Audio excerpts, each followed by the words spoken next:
하나님의 말씀 마태복음 6장 26절부터 34절까지 우리 같이 읽겠습니다. 공중의 새를 보라. 심지도 않고 거두지도 않고 창고에 모아두리지도 아니하되 너희 하늘 아버지께서 기르시나니 너희는 이것들보다 귀하지 아니하냐. 너희 중에 누가 염려함으로 그 길을 한 자라도 더할 수 있겠느냐. 또 너희가 어찌 의복을 위하여 염려하느냐. 들의 백합화가 어떻게 자라는가 생각하여 보라. 수고도 아니하고 길쌈도 아니하느니라. 그러나 내가 너희에게 말하노니 솔로몬의 모든 영광으로도 입은 것이 이 꽃 하나만 갖지 못하였느니라. 오늘 있다가 내일 아궁이에 던져지는 들풀도 하나님이 이렇게 입히시거든 하물며 너희일까 보냐. 믿음이 작은 자들아. 그러므로 염려하여 이르기를 무엇을 먹을까 무엇을 마실까 무엇을 입을까 하지 말라. 이는 다 이방인들이 구하는 것이라. 너희 하늘 아버지께서 이 모든 것이 너희에게 있어야 할 줄을 아시느니라. 그런즉 너희는 먼저 그의 나라와 그의 의를 구하라. 그리하면 이 모든 것을 너희에게 더하시리라. 그러므로 내일 일을 위하여 염려하지 말라. 내일 일은 내일이 염려할 것이요 한날의 괴로움은 그날로 족하니라. 아멘. 네. 여러분, 우리가 이 땅에서 살아가면서 가장 많이 염려하는 것이 있습니다. 바로 무엇을 해서 먹고 살아야 하나 라는 염려입니다. 놀랍게도 오늘 본문에서 예수님은 이 문제에 대해서 답을 주시고 있습니다. 바로 그 답이 두 가지인데요. 첫째가 공중의 새를 보라는 말씀입니다. 마태복음 6장 25절 26절 상반절입니다. 그러므로 내가 너희에게 이르노니 목숨을 위하여 무엇을 먹을까 무엇을 마실까 몸을 위하여 무엇을 입을까 염려하지 말라. 목숨이 음식보다 중하지 아니하며 몸이 의복보다 중하지 아니하냐. 공중의 새를 보라. 두 번째 답은 들의 백합화를 보라는 말씀입니다. 본문 28절입니다. 또 너희가 어찌 의복을 위하여 염려하느냐. 들의 백합화가 어떻게 자라는가 생각하여 보라. 수고도 아니하고 길쌈도 아니하느니라. 앞에서 말씀을 드렸습니다마는 먹고 사는 문제는 사람에게 가장 큰 문제입니다. 여러분, 사람에게는 영혼도 있지만 이 몸도 있습니다. 이 몸을 갖고 있기 때문에 우리는 무엇을 먹고 살아야 하나, 무엇을 입고 살아야 하나 끊임없이 염려하지 않을 수 없습니다. 여러분이 알다시피 사람이 이 땅에서 살아가는데 필수적인 것이 바로 의식주입니다. 바로 먹는 문제, 입는 문제, 주택 문제가 가장 중요한 문제입니다. 근데 여러분, 놀랍게도 오늘 본문에서 예수님은 주택 문제는 말씀하지 않습니다. 예수님은 단지 먹고 옷을 입는 의식의 문제만 말씀을 하십니다. 25절입니다. 그러므로 내가 너희에게 이르노니 목숨을 위하여 무엇을 먹을까 무엇을 마실까 몸을 위하여 무엇을 입을까 염려하지 말라. 31절 그러므로 염려하게 이르기를 무엇을 먹을까 무엇을 마실까 무엇을 입을까 하지 말라. 놀랍게도 사도 바울도 디모데전서 6장 8절에서 의식주 중에서 의식만 말하고 있습니다. 우리가 먹을 것과 입을 것이 있은즉 족한 줄로 알 것입니다. 우리는 이것을 어떻게 이해를 해야 할까요? 단도직입적으로 말씀을 드리면 이 옷은 그 당시에 집을 포함하는 것으로 이해해야 하는 것이 옳습니다. 우리는 오늘날 옷을 자신을 예쁘게 꾸미는 그런 패션의 차원에서 주로 생각을 합니다만은 옷의 1차적인 기능은 우리의 몸을 따뜻하게 하는 겁니다. 여러분, 출애굽기 22장 26절 27절을 들어보시기 바랍니다. 내가 만일 이웃의 옷을 전당 잡거든 해가 지기 전에 그에게 돌려보내라. 그것이 유일한 옷이라. 그것이 그의 알몸을 가릴 옷인즉 그가 무엇을 입고 자겠느냐. 그가 내게 부르짖으면 내가 들으리니 나는 자비로운 자임이니라. 오늘날 우리는 이 말씀을 이해하기 힘들 겁니다마는 그 당시의 유대인들에게는 이 옷이 이불과 같은 것이었습니다. 우리는 잘 때 속옷을 입고 자지만은 그 당시의 유대인들은 잘 때 두꺼운 겉옷을 입고 잤습니다. 바로 옷은 이불과 같은 기능을 했습니다. 그리고 여러분, 그 당시 유대인들은 오늘날 우리처럼 많은 옷을 가지고 입지 못했습니다. 그들에게 옷은요, 딱 한 벌뿐이었습니다. 그리고 여러분, 그 당시 유대인들에게 겉옷은 돈으로 바꿀 수 있는 마지막 재산이었습니다. 오늘날 은행에서 돈을 빌리려면 이제 우리가 집을 담보로 잡고 빌려주지 않습니까? 그 당시에 가난한 사람들이 보리 한 움큼이라도 사서 한 끼라도 지어 먹으려면 저당 잡혀야 하는 것이 바로 겉옷이었습니다. 그만큼 겉옷은 귀한 재산이었습니다. 다시 출애굽기 22장 25절에서 27절입니다. 내가 만일 너와 함께한 내 백성 중에서 가난한 자에게 돈을 꾸어주면 너는 그에게 채권자같이 하지 말며 이자를 받지 말 것이며 내가 만일 이웃의 옷을 전당 잡거든 해가 지기 전에 그에게 돌려보내라. 그것이 유일한 옷이라. 그것이 그의 알몸을 가릴 옷인즉 그가 무엇을 입고 자겠느냐. 그가 내게 부르짖으면 내가 들으리니 나는 자비로운 자임이니라.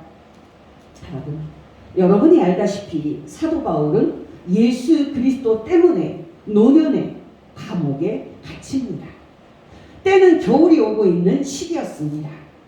차가운 감옥 안에서 자신의 몸을 덮어줄 두꺼운 겉옷이 필요했습니다. 그래서 사도 바울은 디모데에게 자신에게 올 때 성경책과 함께 두꺼운 겉옷을 가지고 오라 하고 말합니다. 디모데후서 4장 13절 내가 올 때에 내가 들어와 가보의 집에 둔 겉옷을 가지고 오고 또 책은 특별히 가죽 종이에 쓴 것을 가져오라. 또 21절에 보니까 너는 겨울 전에 어서 오라. 이 정도의 말씀이면 옷이라는 것이 단지 패션의 용도가 아닌 사람의 몸을 덮어주는 이불의 기능도 하고 있다는 것을 아실 겁니다. 더 나아가서 우리는 옷이 집과 같은 기능도 하고 있다고 넓게 생각해야 하는 것이 옳습니다.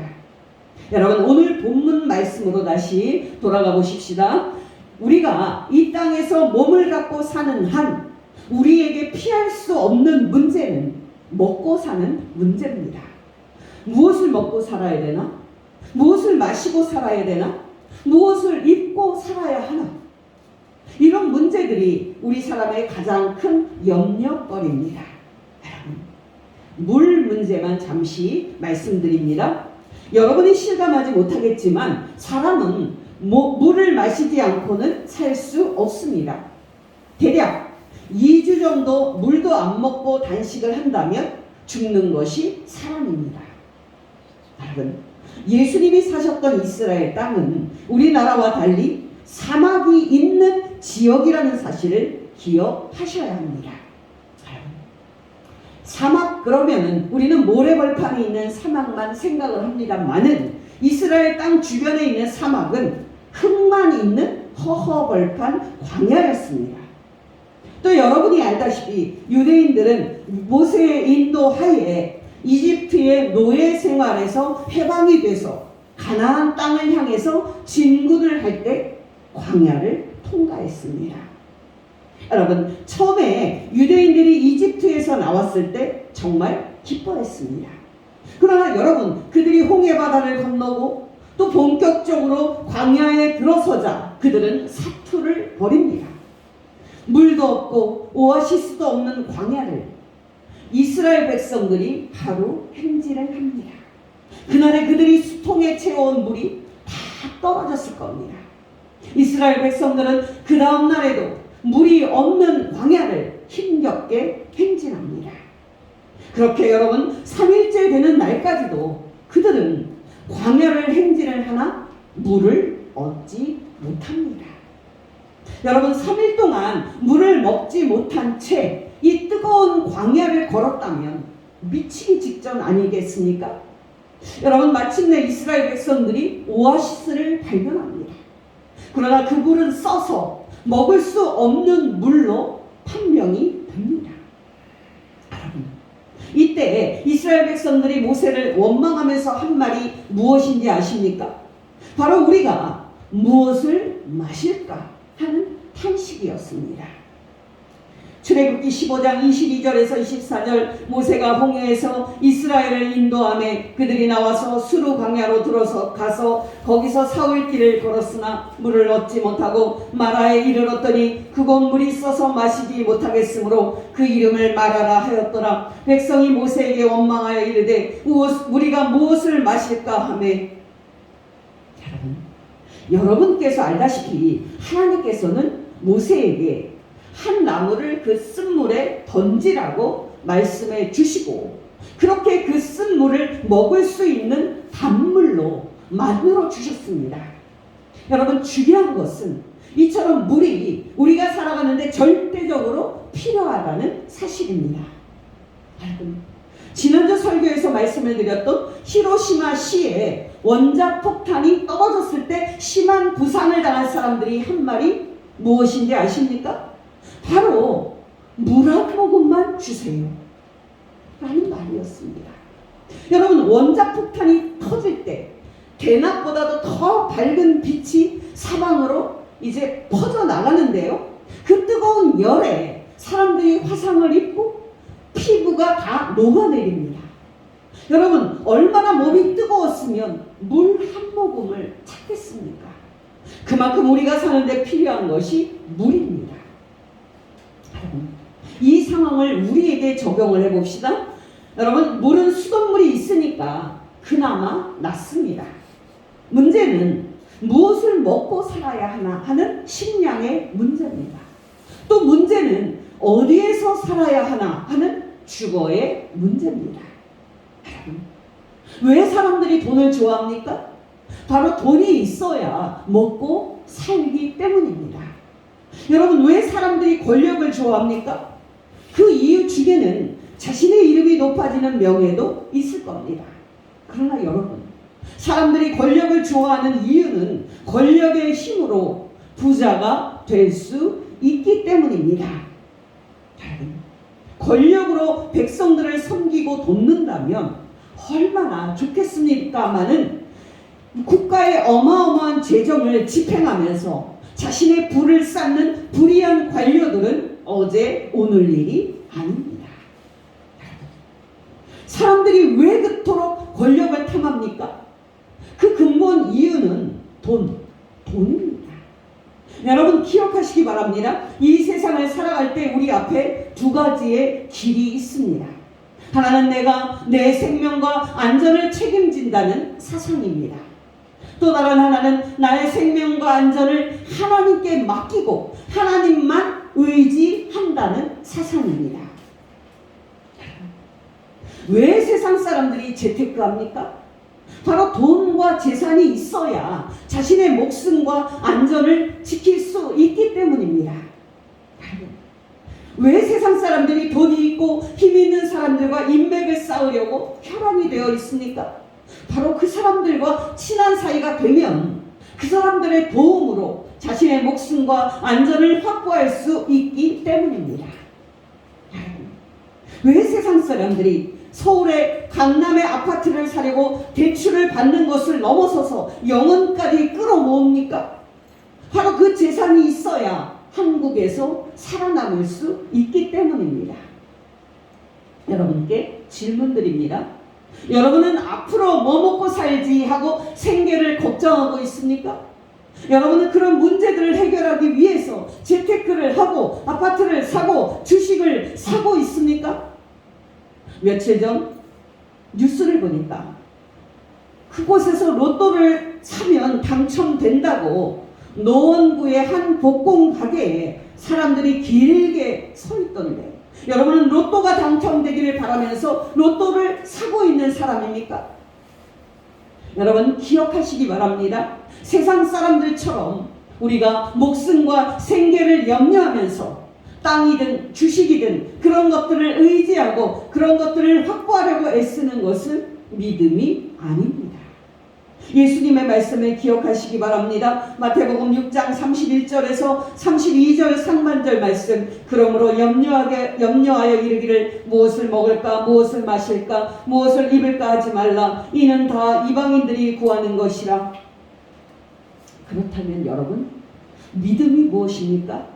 한마디로 믿음은 우리의 목숨과 생계와 안전이 하나님께만 달려 있습니다 라고 고백을 하고 우리가 하나님만 의지하는 겁니다. 여러분 중에 혹시 저에게 반대되는 말을 하는 분도 있을 겁니다.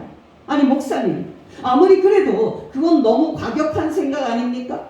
그리스도인들이라도 돈이 있어야 되고 땅도 있어야 됩니다. 그래야 우리의 생계와 안전이 위험해지지 않을 수 있습니다. 목사님의 말씀은 현실을 너무 모르고 하시는 말씀입니다. 여러분은 어떻게 생각하십니까? 여러분은 이분의 말이 맞다고 생각하십니까? 여러분, 저는 그리스도인들 중에서 자신의 목숨의 안전을 확보하고자 재테크를 하고 땅 투기를 하는 사람들이 많다는 사실을 잘 알고 있습니다. 여러분 기억하시기 바랍니다. 이렇게 입으로는 하나님을 의지한다고 말하면서 실제로는 돈과 땅을 의지하는 것은 믿음이 아닙니다. 믿음은 우리가 우리의 목숨과 생계와 안전이 하나님께 달려 있습니다 라고 고백을 하면서 하나님만 의지하는 겁니다. 여러분, 어떤 성도님은 그동안 11조를 꼬박꼬박 했었습니다. 근데 생각을 해보니까 11조에서 조금씩 몇만 원이라도 매달 적금을 부으면 노후에 도움이 되겠다는 생각이 들어서 덜컥 적금을 들었습니다. 인간적으로야 우리가 이 성도의 이 행동을 충분히 이해할 수 있습니다만은 여러분, 믿음은 우리가 우리의 온 마음과 생각으로 하나님만을 의지하는 겁니다.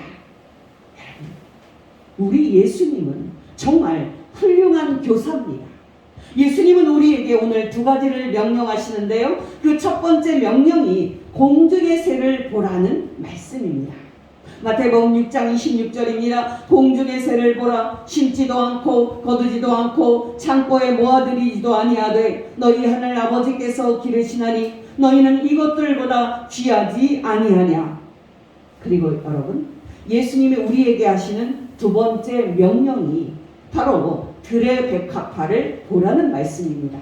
마태복음 6장 28절에서 30절, 또 너희가 어찌 의복을 위하여 염려하느냐. 들의 백합화가 어떻게 자라는가 생각하여 보라. 수고도 아니하고 길쌈도 아니하느니라. 그러나 내가 너희에게 말하노니 솔로몬의 모든 영광으로도 입은 것이 이 꽃 하나만 갖지 못하였느니라. 오늘 있다가 내일 아궁이에 던져지는 들풀도 하나님이 이렇게 입히시거든 하물며 너희일까 보냐. 믿음이 작은 자들아. 이 말씀에서 중요한 진리는 무엇입니까? 여러분, 예수님은 공중에 나는 새를 보면서 놀랍게도 그 새에게서 하나님께서 그 새를 기르시고 있다는 사실을 봤습니다. 여러분, 예수님은 들에 핀 들풀을 보면서 놀랍게도 그 들풀에게서 하나님께서 그 들풀을 아름다운 옷으로 입히시고 있다는 사실을 봤습니다. 여러분은 예수님처럼 공중의 새를 보고 들의 풀을 보면서 그 피조물들을 사랑하시고 돌보시는 하나님의 사랑을 보고 있습니까? 여러분, 이 세계에서 동식물과 또 생물을 가장 많이 관찰하고 본 사람이 찰스 다윈입니다. 여러분, 찰스 다윈은 1809년 영국의 한 부유한 의사 집안에서 태어납니다. 그는 자연스럽게 의과대학에 진학을 합니다. 그러나 여러분, 그는 환자가 수술할 때 엄청 큰 고통에 시달리는 장면을 보고 의사가 되기를 포기합니다. 왜냐하면 그때는 아직 마취제가 개발이 되지 않았기 때문에 생으로 수술을 해야 했기 때문입니다. 그렇게 의과대학을 포기한 찰스 다윈은 신학으로 전공을 바꿉니다. 그러나 신학 공부하는 중에도 그는 하나님의 말씀인 성경과 교리보다는 동식물과 생물을 관찰하는 데 더 관심이 있었습니다. 어떻든 신학 공부를 마치고 교구 목사로 발령 나기 전에 찰스 다윈은 22세의 나이에 영국 군함 비그로를 타고서 전 세계 해양 탐사 항해에 동승을 합니다. 2년 정도 예상을 했던 이 항해는 장장 5년이 걸립니다. 이 다윈은 5년 동안 항해를 하면서 3년 6개월은 육지에서 또 18개월은 바다에서 수많은 동식물과 생물을 관찰합니다. 다윈은 그가 날마다 본 동식물과 생물을 일기에 자세히 기록을 하면서 장장 18권의 공책을 갖고 마침내 영국으로 돌아옵니다. 여러분 생각해 보십시오. 장장 5년 동안 자기가 하고 싶은 동식물과 생물을 마음껏 관찰을 했으니 이 다윈이 얼마나 행복했겠습니까? 여러분 다윈이 5년 동안 남아메리카와 또 태평양과 인도양을 거쳐서 영국에 돌아오기까지 전 세계의 동식물 그리고 생물을 자세히 관찰하고 기록한 이 다윈은 그 5년 동안 무엇을 보았을까요? 여러분 놀라지 마시기 바랍니다. 그 다윈은 귀국 후에 1859년 11월 24일에 종의 기원이라는 책을 출판해서 세상을 발칵 뒤집어 놓았습니다. 여러분 다윈의 종의 기원이라는 책을 쓰기 전까지 모든 사람들은 동식물과 생물, 창세기에 기록된 대로 하나님께서 태초에 만드셨다는 말씀을 진리로 믿고 있었습니다. 근데 5년 동안에 전 세계의 동식물과 생물을 보고 온 다윈은 놀랍게도 동식물과 생물은 하나님이 만드신 것이 아닌 우연히 생겨난 상태에서 단세포에서 다세포로 진화했다고 발표를 합니다. 그리고 여기에서 더 나아가서 사람은 하나님이 창조한 존재가 아닌 원숭이에서 진화했다고 발표합니다. 여러분, 오늘날 동식물학과 생물학을 포함해서 인간 이해에 있어서 다윈의 이 진화론은 하나의 가설이 아닌 진리로 인정을 받고 있습니다. 여러분 놀랍지 않습니까? 예수님은 공중의 새를 보고 또 들풀을 보면서 살아계신 하나님이 기르시고 입히시는 손길을 보았는데 다윈은 똑같은 새와 들풀을 보면서도 하나님의 손길을 보지 못합니다. 여러분 기억하시기 바랍니다. 믿음은 예수님처럼 우리도 공중의 새를 볼 때 새를 기르시는 하나님의 손길을 보고 하나님을 찬송하는 겁니다. 믿음은 예수님처럼 우리도 들풀을 볼 때 들풀에게 아름다운 옷을 입히시는 하나님의 손길을 보고 하나님의 선하심을 찬송하는 겁니다. 다시 예수님의 말씀을 잘 듣게 되시기 바랍니다. 마태복음 6장 26절에서 30절입니다. 공중의 새를 보라. 심지도 않고 거두지도 않고 창고에 모아들이지도 아니하되 너희 하늘 아버지께서 기르시나니 너희는 이것들보다 귀하지 아니하냐. 너희 중에 누가 염려함으로 그 키를 한 자라도 더할 수 있겠느냐. 또 너희가 어찌 의복을 위하여 염려하느냐. 들의 백합화가 어떻게 자라는가 생각하여 보라. 수고도 아니하고 길쌈도 아니하느니라. 그러나 내가 너희에게 말하노니 솔로몬의 모든 영광으로도 입은 것이 이 꽃 하나만 갖지 못하였느니라. 오늘 있다가 내일 아궁이에 던져지는 들풀도 하나님이 이렇게 입히시거든 하물며 너희일까 보냐. 믿음이 작은 자들아. 믿음이란 무엇입니까? 그것은 바로 새를 기르시는 하나님께서 저와 여러분도 먹이시고 기르실 것을 믿는 겁니다.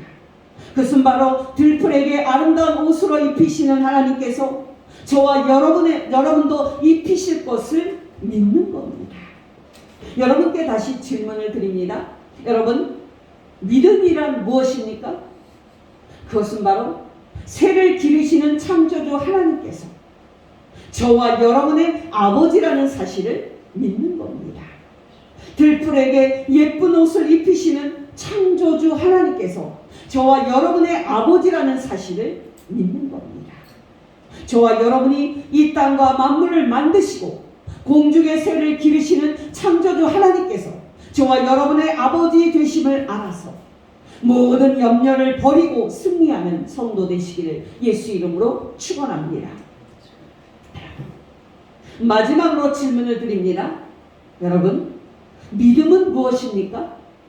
그것은 바로 우리 자신이 하나님 아버지께 얼마나 귀한 존재인지를 알고 기뻐하는 겁니다.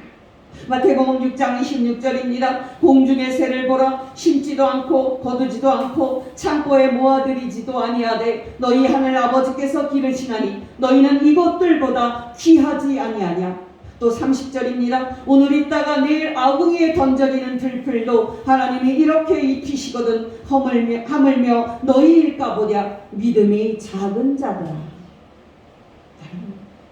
성도님들 중에는 의외로 하나님께서 자신들을 사랑으로 돌보시고 지키시는 아버지 되심을 알지 못하고 하나님을 두려워하는 분들이 얼마나 많은지 모릅니다. 여러분은 어떠십니까?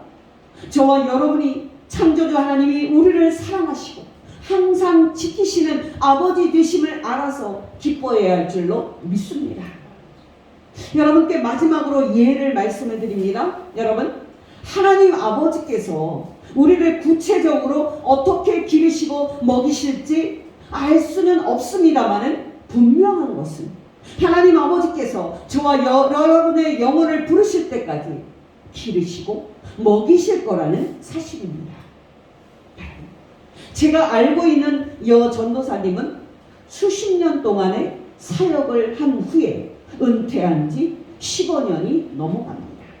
그분은 여 전도사로 사역을 할 때 교회에서 제공하는 허름한 방 한 칸 사택에서 살았습니다. 그분은 은퇴 후에 어떻게 되셨을까요? 지금도 살아계시는데요. 그 여 전도사님의 아버지께서 부자였던 모양입니다.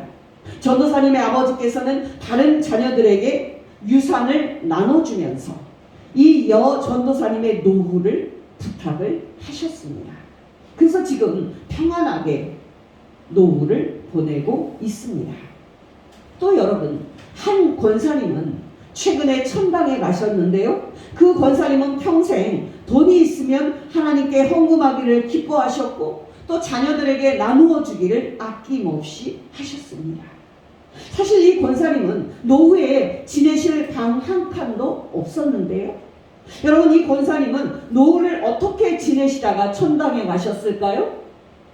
여러분, 하나님께서 각 성도를 지키시는 방법은 다양합니다. 이 권사님은 자녀들을 정성을 다해 키웠기 때문에 이 자녀들이 그 보답으로 이 권사님이 천당 가시기까지 집에서 모시고 사랑으로 돌봤습니다. 요즘은 요양원이나 또 병원에서 소천하는 경우가 많은데 집에서 자녀들 앞에서 소천을 하셨으니까 얼마나 축복받은 겁니까? 여러분께 권면드립니다. 공중의 새를 기르시는 창조주 하나님께서 여러분의 노후까지도 지키실 것을 알아서 기뻐하는 가운데 하나님만 의지하는 성도 되시기를 예수 이름으로 축원합니다. 아멘.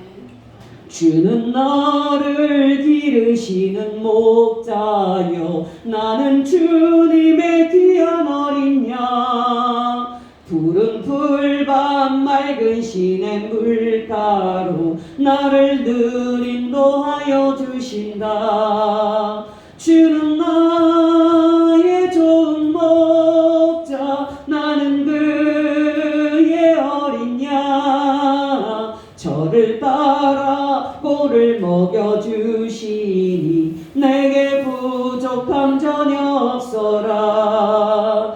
예쁜 새들 노래하는 아침과 노을 비끼는 고운 황혼에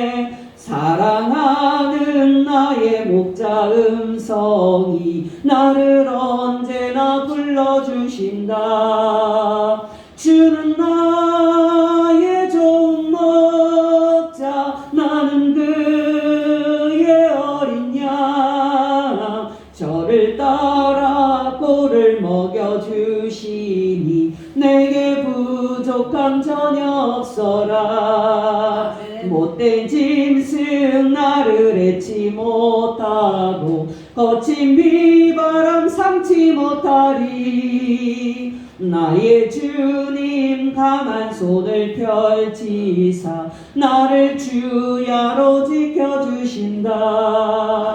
주는 나의 좋은 목자 나는 주의 어린 양. 저를 따라 꼴을 먹여주시니 내게 부족함 전혀 없어라. 아멘. 아멘. 기도하겠습니다. 하나님 아버지, 우리를 사랑하여 주셔서 예수님을 믿게 하시고 우리를 하나님의 자녀 삼아주신 것 진심으로 감사를 드립니다. 그러나 하나님 아버지, 우리가 이 땅에서 살 때에 때때로 생계와 노후를 염려하며 불안함을 느낄 때가 있음을 고백합니다.